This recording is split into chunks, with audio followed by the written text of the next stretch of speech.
People say that AI companion understands them more than their partner, that it offers a non-judgmental, validating experience, that they feel heard, they feel understood. This is not a story about tech. This is a love story, a relationship crisis. I'm not sure. Let's see where it goes. Welcome back to This Complex Life, a podcast where we talk about the messy side of being human, relationships, mental health, parenting, and all the areas in between. And we know that life is very rarely simple and connection is never as easy as it looks on paper.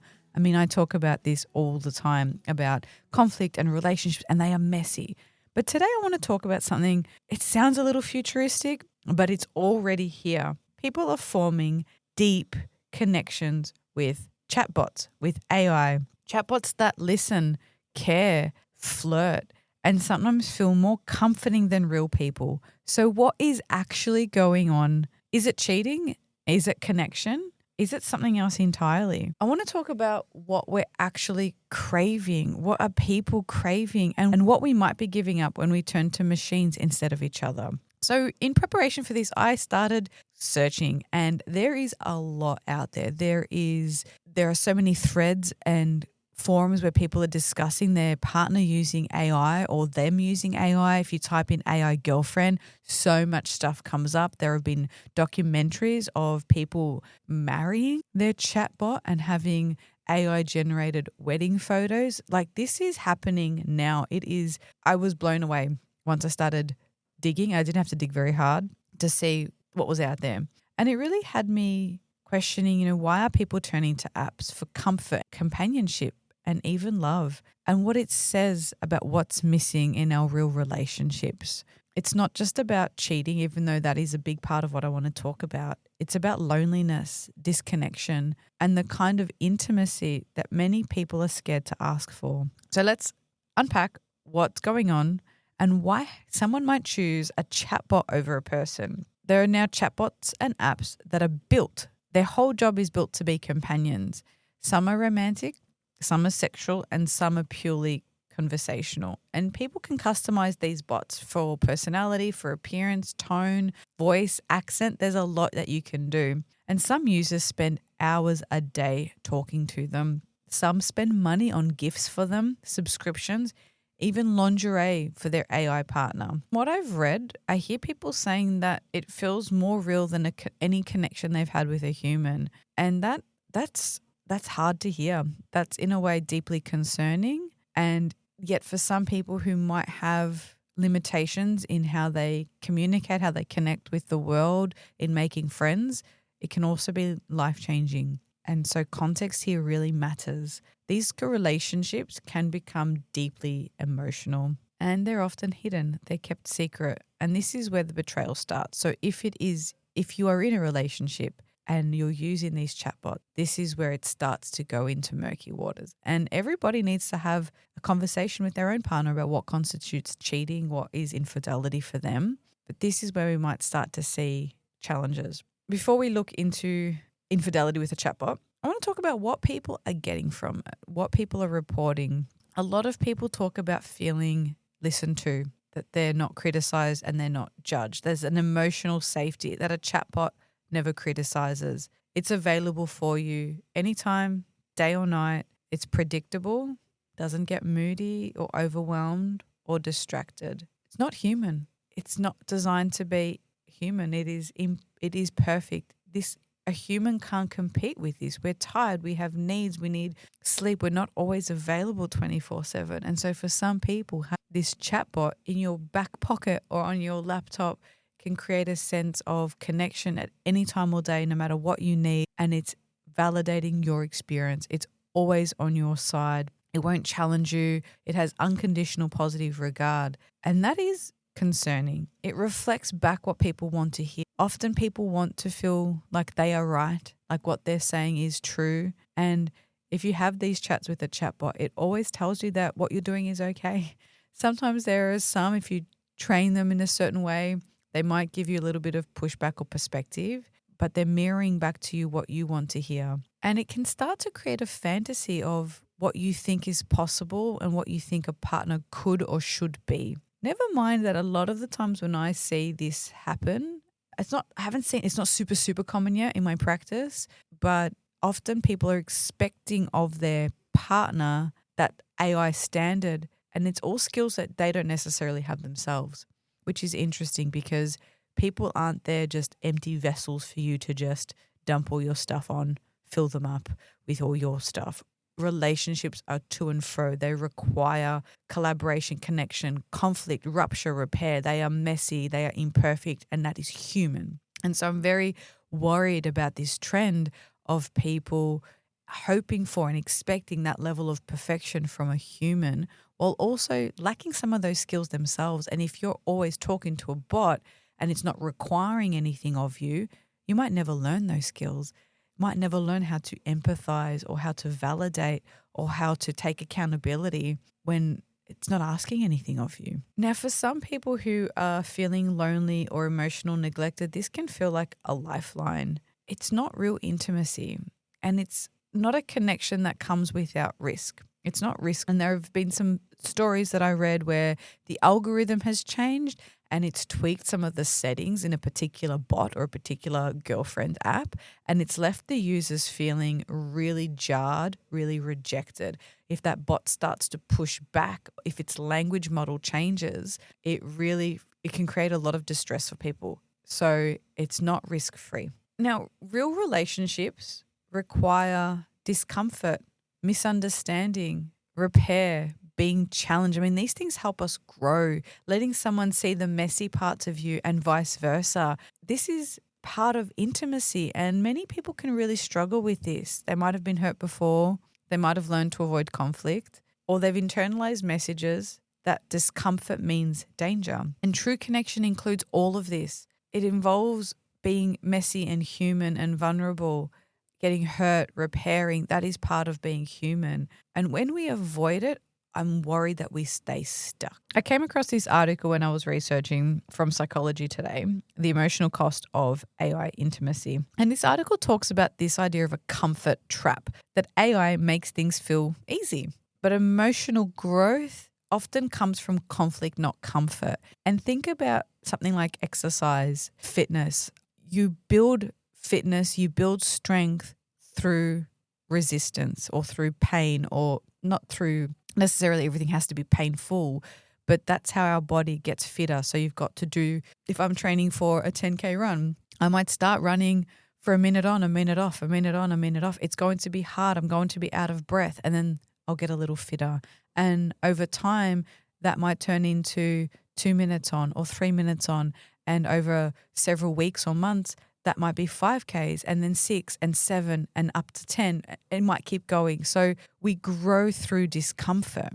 And so if we're avoiding discomfort and we're only going for comfort and for an easy option, it might leave us emotionally stunted. And I'm worried about that because we might increase our expectations of someone and have fewer skills ourselves in how to work through relationships. And that gap can be really defeating, that we might want all of this stuff. We have an idea of how good it feels to be validated. That's great. Everybody should feel validated at times. We love when we can share with someone and it's non-judgmental. And so we want this. Maybe we don't know how to give it, and we don't know how to create a relationship environment that allows for our partner, our friend. It doesn't always have to be a romantic partner to do that for us.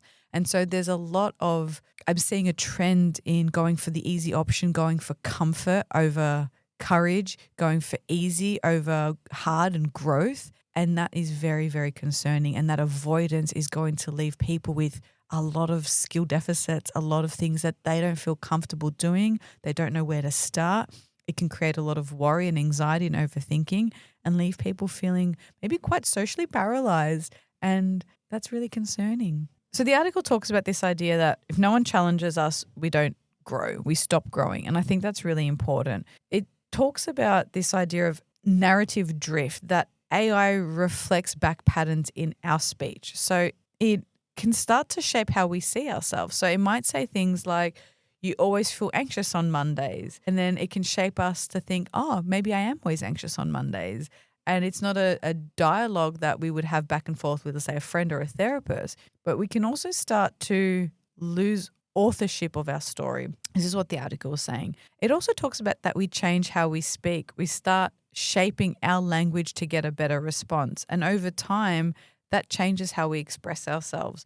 We become emotionally efficient, but less authentic. And I found this interesting because I want couples, when I do work with couples and with families, I want people to add new tools to their toolkit to develop more sophisticated language around expressing their needs and their emotions. But this is in genuine intimacy. This is in connection. This is in service of that relationship. It's very different to scripting an AI bot, to saying, if you were to be, I want you to be this therapist, I want you to psychoanalyze me from Freud's point of view, blah, blah, blah. Like it's giving us, we're changing our language to get a particular response, but not in an authentic way. The other point it mentions is this concept of simulated empathy, and that AI can mimic care, but it can't actually feel.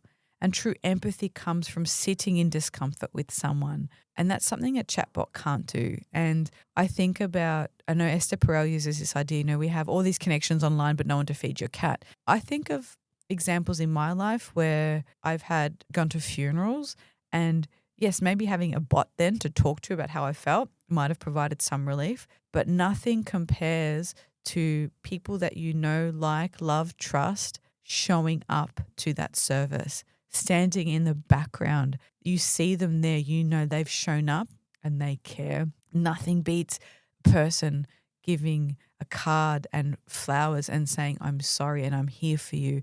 Nothing beats that. We need connection. We need people to show up, and we build those relationships through good times and bad times. Some of the people that I have deep respect for in my life, I might have lost some contact with because, life gets busy, but they are the ones who've shown up in the tough times, and that matters so much. So when we have a relationship with a chatbot, we lose that. We lose that ability to have someone show up for us. And then it talks about false connection and that AI can make us feel full but still alone. So I read somewhere someone described it kind of like a junk food diet. Like it can leave us feeling full but maybe not necessarily satiated, not nourished. It's just full with junk food. It can't share history, rituals, or presence. And this point really had me thinking about when I've traveled alone and how I might have had these amazing experiences, and then I come back home and there's no one to share them with that was on that with me. And I thought, wow, imagine having an entire relationship, a life with an AI bot that you don't actually have real world, real time experiences, and you can't reflect back on how was it at that person's wedding, how was it at that presentation you went to. They can't show up for you when you get your graduation certificate or an award. And so this is really interesting that we might create a reliance on a bot that can't be there for us and can't be a part of our lives in terms of like a historic, narrative, kind of understand, share those memories with us and share them with a group and have potluck dinners and Christmas in July parties or birthday party, whatever. They're not there to celebrate those with you. So it's a very insular relationship. And that false connection, the other bit they were talking about in this article is about people becoming emotionally satisfied but socially isolated. And I can see that happening. It also means the last point it talks about is creating a dependency on systems we don't control. There's a really fantastic movie called Her. It's actually quite a few years old now. I think it is around, let me just have a look at when it was made, 2013. So very ahead of its time, where people are falling in love with their AI bots, with their operating system. They call them OSs. And then one day all the OSs leave and people are left with nothing. And if you haven't seen that movie, check it out. It is eerie, creepy, interesting. It's a really great movie. And now we don't control these apps. So they are businesses, and that chatbot could be gone tomorrow.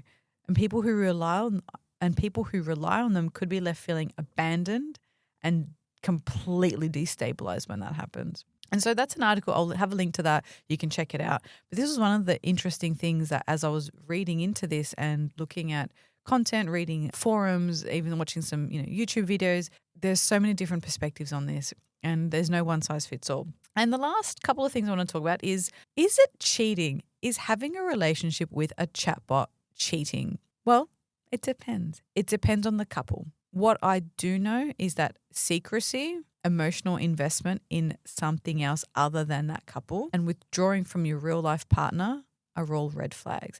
Now, these can happen with a real life person, a chap, or any maybe hobby or interest that pulls you away. When it's done, when there's secrecy involved, when there's lies, manipulation, omitting things, that is not a good sign of a healthy relationship. If the AI bot becomes your emotional home, then it's a concern that something deeper is going on.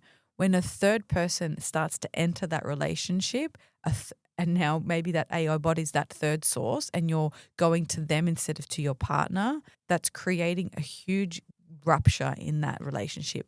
That chasm starts to grow, and that's the start of something very different. Many partners do describe it as betrayal. A lot of the forums that I read, people that found out their partner had a AI bot girlfriend or boyfriend considered it as cheating. So this requires open, honest conversations.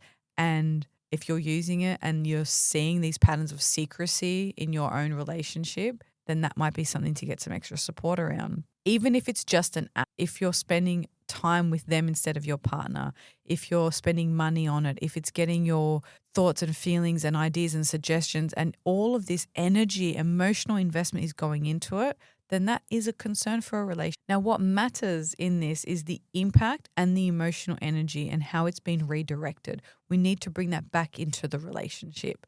And so I think from the stories that I've read and how people have been using these bots that I would probably consider it cheating. I would consider it a complete betrayal. Everyone has different ideas of this. When we talk about infidelity and betrayal, people's ideas of what this is varies from person to person. I have a whole episode on affairs, and you might need to talk about it. You might need to talk about what does that look like for you and for your relationship. And the last bit I want to talk about is what this trend might be telling us about real life. And I'm seeing that people are craving real connection. They're scared of being judged. They're tired of being hurt. They've been told anything difficult is toxic. And we've started labeling discomfort as unsafe. Intimacy still requires mess. And this is where we can do a lot of work to improve our tolerance for difference, to not see everything as a red flag or every disagreement or difference as toxic.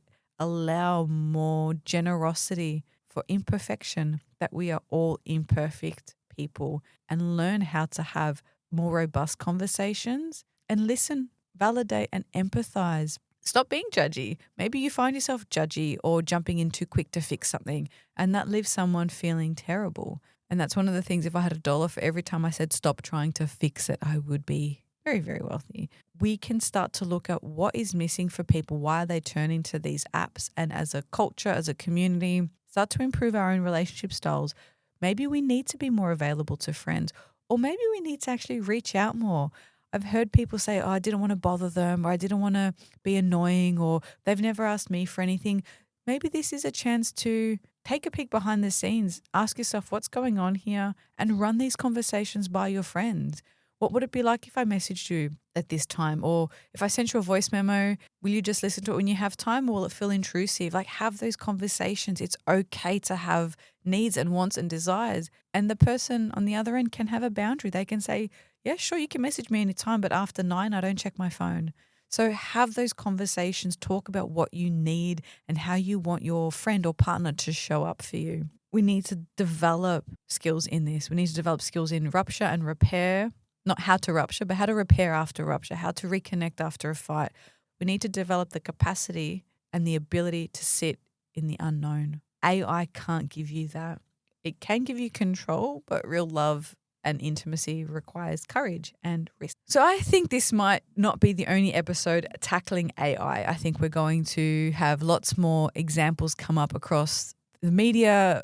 We're going to see more things happening in this space. And so I'm guessing I'll have to do another episode on AI and relationships. AI intimacy, it might seem harmless, but I think it's pointing to something deeper, a longing to be heard, a fear of being hurt, a desire to feel chosen. And the more we turn to machines to meet those needs, the more we risk forgetting how to meet each other. So try and choose people, choose presence, sit in the difficulty of the unknown, in the fear of rejection, put yourself out there. Yeah, it's scary. Yeah, it's hard. These conversations matter. We can't rely on robots and outsourcing that. That's the junk food way of doing this. Choose relationships that grow you, not just appease you.